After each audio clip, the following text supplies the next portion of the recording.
as a co-sponsor of the Honoring Our Pact Act and a member of the bipartisan Burn Pits Caucus.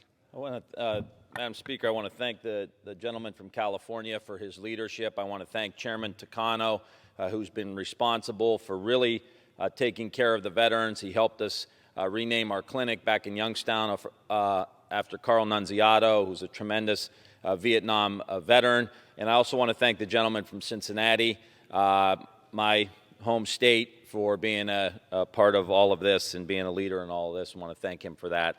Madam Speaker, I rise tonight in honor of the memory of Ohio Army Guardsman Sergeant First Class Heath Robinson. I met Heath's daughter, Brielle, a few months back and heard the story of Heath from his mother-in-law, Susan. And these stories, as you've heard tonight, are heartbreaking.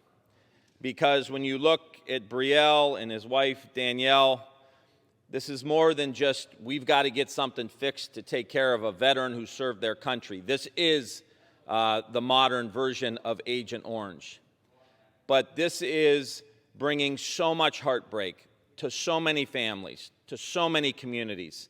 In states like Ohio, where we have so many veterans who served their country. And on March 21st, 2017, Heath and his wife Danielle were sitting in an exam room at Zagmeister Cancer Center in Columbus, Ohio, when Heath was given a terminal diagnosis.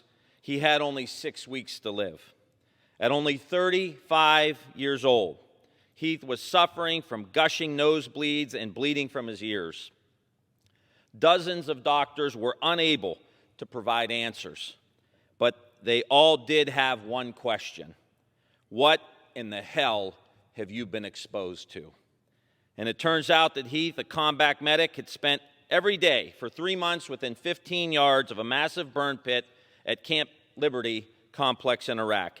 And Heath was afflicted with a rare autoimmune disease that mostly strikes elderly women and is an extremely rare form of lung cancer that, according to 20 oncologists, could have only been caused by a prolonged exposure and inhalation of toxic substances.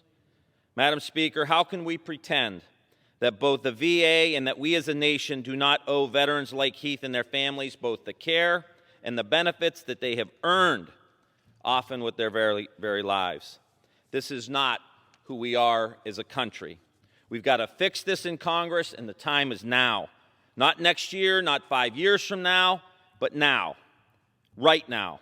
And service members like Heath and countless others, thousands, maybe tens of thousands, spent the last 20 years fighting our nation's longest war. We cannot turn our backs on them. I've introduced legislation to help collect the data so that the VA has it, and that every 3 months they report to this Congress as to what the data is and what the claims are, so we can hold them accountable.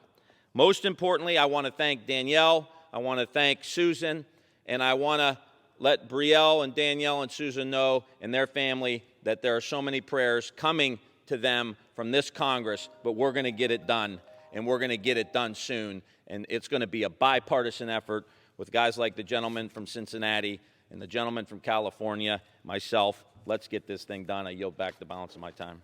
Thank you, Madam Speaker. I want to yield 1 minute to the co-chair of the Burn Pits Bipartisan Caucus, and then